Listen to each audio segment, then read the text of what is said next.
2 septembre.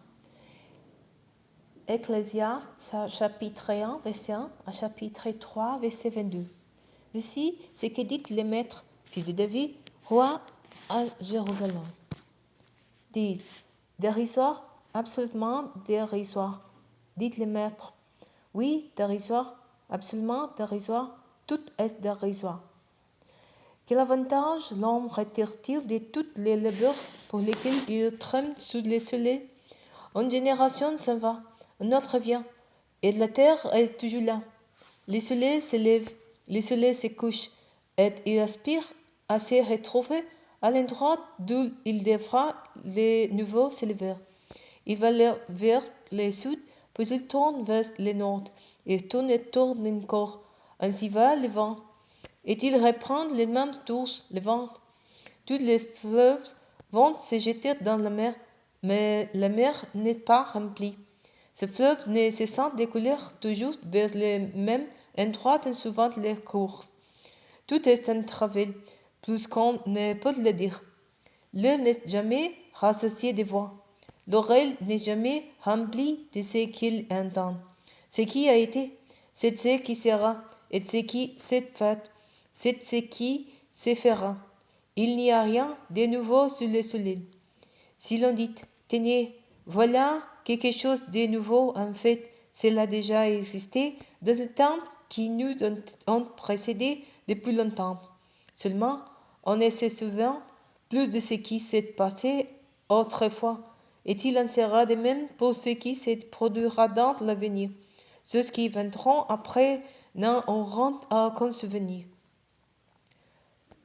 Oh, trouver le bonheur, la recherche de la sagesse. Moi, le maître, j'étais roi d'Israël à Jérusalem, et je me suis appliqué à étudier et à examiner par la sagesse tout ce qui s'est fait sous le soleil. Dieu impose aux hommes de s'appliquer à cette occupation de malheur. J'ai vu tout ce qui s'est fait sous le soleil et je suis arrivé à la conclusion que tout est dérisoire. Autant courir après le vent. Ce qui est tordu ne peut être redressé, et ce qui manque ne peut être compté. Je me suis dit en moi-même, voici, je fais augmenter et progresser la sagesse plus qu'aucun de ceux qui ont régné avant moi à Jérusalem. J'ai considéré beaucoup de sagesse et de connaissances. Je me suis appliqué à connaître la sagesse et le savoir, ainsi que la folie et la déraison. Et je me suis aperçu que cela aussi, c'est comme courir après le vent, car plus on a de sagesse, plus on a des sujets d'affliction. En augmentant sa connaissance, on augmente ses tourments. Je me suis dit à moi-même, va donc, teste le plaisir et goûte ce qui est bon. Mais cela aussi est vain. De rire, je dis, c'est absurde et de l'hilarité. À quoi cela m'avance-t-il? Puis j'ai décidé en moi-même de m'adonner au vent tout en continuant à me conduire avec sagesse, et j'ai résolu de me lancer dans la folie. Le temps de voir ce qu'il est bon pour les humains de faire sous le ciel pendant les jours qu'ils ont à y vivre. J'ai réalisé de grandes choses. Je me suis bâti des maisons, je me suis planté des vignes, je me suis aménagé des jardins et des verges, et j'ai planté des arbres fruitiers de toutes sortes. Je me suis fait des bassins pour irriguer des pépinières au croissant des arbres. Je me suis procuré des esclaves et des servantes. J'ai du personnel domestique. J'ai possédé en abondance de gros et de menus bétail, bien plus que tous ceux qui m'ont précédé à Jérusalem. Je me suis amassé de l'argent et de l'or, provenant des trésors des rois et des provinces. J'ai formé des chanteurs et des chanteuses et des lits suprêmes des hommes, j'ai des femmes en quantité. Ainsi, j'ai été grand et j'ai surpassé tous ceux qui m'ont précédé à Jérusalem. En tout cela, ma sagesse m'assistait. Je ne me suis rien refusé de tout ce que je voulais et désirais. Je ne me suis privé d'aucun plaisir.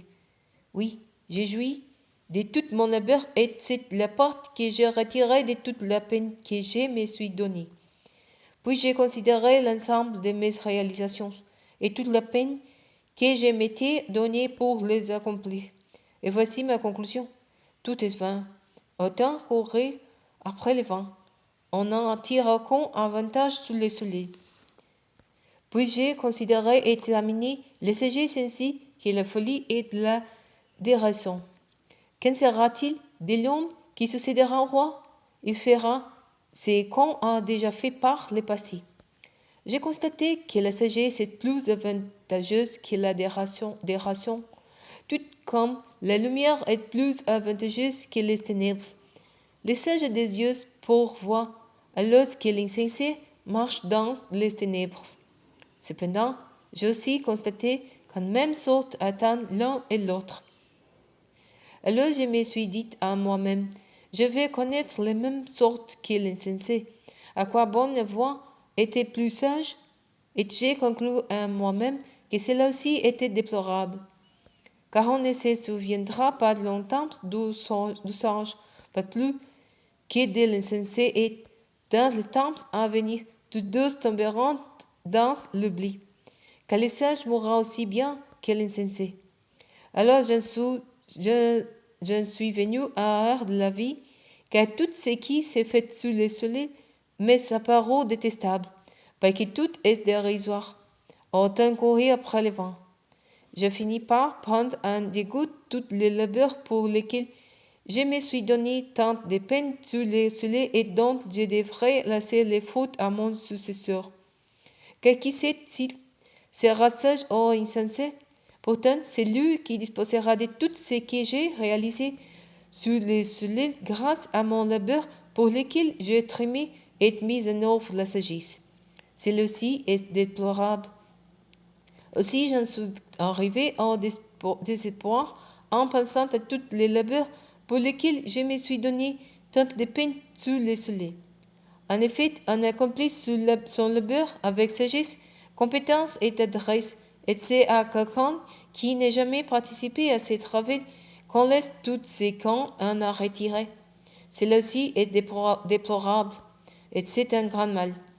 Car qu'est-il l'homme de tout son labeur et de toutes ses préoccupations, pour lesquelles il s'est donné tant de peine sous le soleil? Ses jeunesse lui apportant bien des maux, ses occupations lui occasionnant bien des souffrances. Même la nuit, il ne trouve pas de repos. Cela aussi est déplorable. Il n'a rien de bon pour l'homme, sinon manger, boire et se donner du bon temps au milieu de son labeur. Et j'ai constaté que cela même vient de la main de Dieu. En effet, qui peut manger et profiter de la vie sans que cela vienne de lui? Car Dieu donne à l'homme qui se comporte bien à ses yeux la sagesse, la connaissance et la joie. Mais il pose comme occupation de celui qui fait le mal les soins de recueillir et de messer pour celui qui se comporte bien à ses yeux. Celui-ci est dérisoire, autant courir après le vent. Il y a un temps pour tout et un moment pour toute chose sous le ciel. Il y a un temps pour enfanter et un temps pour mourir, un temps pour planter et un temps pour arracher des plantes, un temps pour abattre et un temps pour soigner, un temps pour démolir et un temps pour construire. Il y a aussi un temps pour pleurer et un temps pour rire, un temps pour se lamenter et un temps pour danser, un temps pour jeter des pierres et un temps pour en ramasser, un temps pour prendre dans ses bras et un temps pour s'éloigner de ceux qui l'en prennent dans ses bras. Il y a un temps pour sécher et un temps pour prêtre, un temps pour conserver et un temps pour jeter, un temps pour déchirer et un temps pour coudre, un temps pour garder le silence et un temps pour parler, un temps pour aimer et un temps pour rire, un temps de guerre et un temps de paix.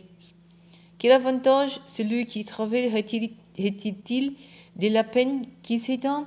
J'ai considéré les occupations auxquelles Dieu impose aux hommes de s'appliquer. Dieu fait toutes choses belles et en son temps. Il a implanté au tréfonds de l'être humain les sens de l'éternité, sans toutefois que l'homme puisse apprendre l'œuvre que Dieu accomplit du commencement à la fin. Je sais qu'il n'a rien de bon pour l'homme, hormis se réjouir et de se donner du bon temps durant sa vie. Et aussi que si quelqu'un peut manger et boire et jouir du bonheur au milieu de son dur labeur, c'est un don de Dieu. Je sais que tout ce que Dieu fait durera toujours. Il n'y a rien à y ajouter et rien à en retrancher. Et Dieu agit ensuite quand les craint. Ce qui est aujourd'hui a déjà été dans le passé, et ce qui sera dans l'avenir a déjà été dans le passé. Oui, Dieu fait ses préproduire ce qui appartient au passé. J'ai encore constaté autre chose sous le soleil. Au tribunal, l'iniquité est au lieu où l'on administre la justice. On rencontre l'iniquité. Je me suis dit en moi-même, Dieu jugera les justes et les méchants, car pour chaque chose, pour chaque acte, il y a un temps pour le jugement. Je me suis dit en moi-même, au sujet des humains, que Dieu veut les purger du mal et les montrer qu'en nous-mêmes, ils ne sont pas plus que des bêtes, car les sortes des humains est identique aux sortes des bêtes, et mourront les uns comme les autres. Amen, sauf les animaux tous. L'avantage de l'homme sur l'animal est donc nul. Ainsi tout est dérisoire. Tout va vers une même destination. Tout a été tiré de la poussière et toute retourne à l'été des poussières. Qui connaît l'esprit humain qui monte quand à l'ouvert les hautes, tandis que, de son côté, les souffles de la bête descendent vers les basses. À la terre, Jeanne conclut qu'il n'y a pour l'homme rien de bon sinon de se réjouir au milieu de ses activités quand elle est la porte qui lui revient. En effet, qui donc le fera revenir pour qu'il voie ce qui sera après lui?